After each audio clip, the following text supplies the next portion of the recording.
బోలెక్స్ అనేది ఒక్కొక్కసారి బై బర్తే ఉంటుంది. బట్ ఒక్కొక్కసారి మనకి 1 ఇయర్ వచ్చాక బయటపడతది. ఎప్పుడు పిల్లలు నడవడం స్టార్ట్ చేస్తారో అప్పుడు బయటపడతది. నాక్ నీస్ అనేది ఎప్పుడు బై బర్త్ ఉండదు. చాలా రేర్ సిండ్రోమ్ సిచ్యుయేషన్స్‌లో ఉండొచ్చు గానీ జనరల్‌గా నాక్ నీస్ వచ్చేది 3-4 ఇయర్స్ తర్వాతనే. ఓకే. అంటే ప్రెగ్నెంట్‌గా ఉన్నప్పుడు మదర్ తీసుకునే కేర్ ఏమైనా సరిగ్గా లేకపోవడం వల్ల పిల్లలకి ఇది వచ్చే ఛాన్స్ ఏమైనా ఉంటుందా? సో ఇప్పుడు మామూలుగా ఈవెన్ మనం నేషనల్ ప్రోగ్రామ్‌లో ప్రెగ్నెంట్ లేడీస్‌కి iron supplementation and vitamin D and calcium supplementation compulsory ఉంది. సో అది చేస్తారు కూడా మ్యాక్సిమం యాంటీనేటల్ చెకప్‌కి మదర్స్ వెళ్తే.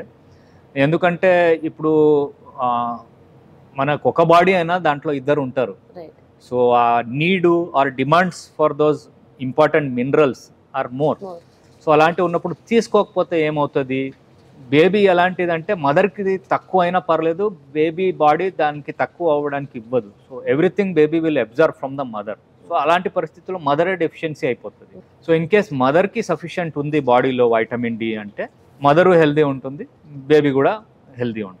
సో వైటమిన్ డి సప్లిమెంటేషన్ జనరల్గా ఇస్తాం ప్రెగ్నెన్సీ పీరియడ్స్లో. అలాగే క్లబ్ ఫుడ్ అంటే ఏంటి డాక్టర్? క్లబ్ ఫుడ్ అంటే మన తెలుగులో గ్రహణం కాలు అంటారు.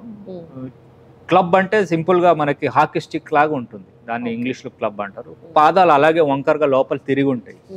క్లబ్ ఫుట్ అనేది బై బర్తే.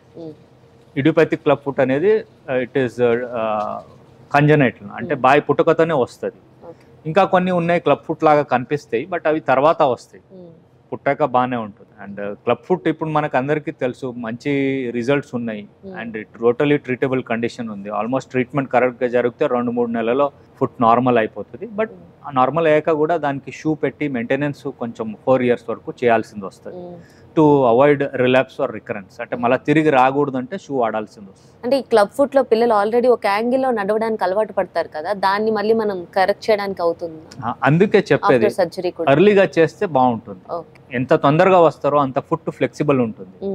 లేకపోతే మన దగ్గర చాలా నెగ్లెక్టెడ్ పిల్లలు వస్తారు, అంటే విలేజ్ నుంచి వస్తారు, ఇలా ఉంది ఫిజికలీ హ్యాండిక్యాప్ సర్టిఫికేట్ వస్తుంది అని కూడా కొందరు వదిలేస్తారు. బట్ అది తప్పు. నార్మల్ అయ్యే ఛాన్సెస్ చిన్నప్పుడే. సో అలాంటివి ఉన్నప్పుడు పాదాలు మన మామూలుగా నడిచేది కింద భాగంలో, అలాంటి నెగ్లెక్టెడ్ క్లబ్ ఫుట్ పిల్లలు పైన భాగం మీద నడుస్తారు, అంటే టోటల్ కంప్లీట్ గా వంకరగా నడుస్తారు. చూడ్డానికి మనకు తెలిసిపోతుంది ఏంటి ఇలా నడుస్తున్నాడు. బట్ దాన్ని అర్లీగా చేస్తే మాలాగా అన్నార్మల్ పర్సన్స్ లాగా నడవచ్చు. Almost 95% chances that he will walk normal.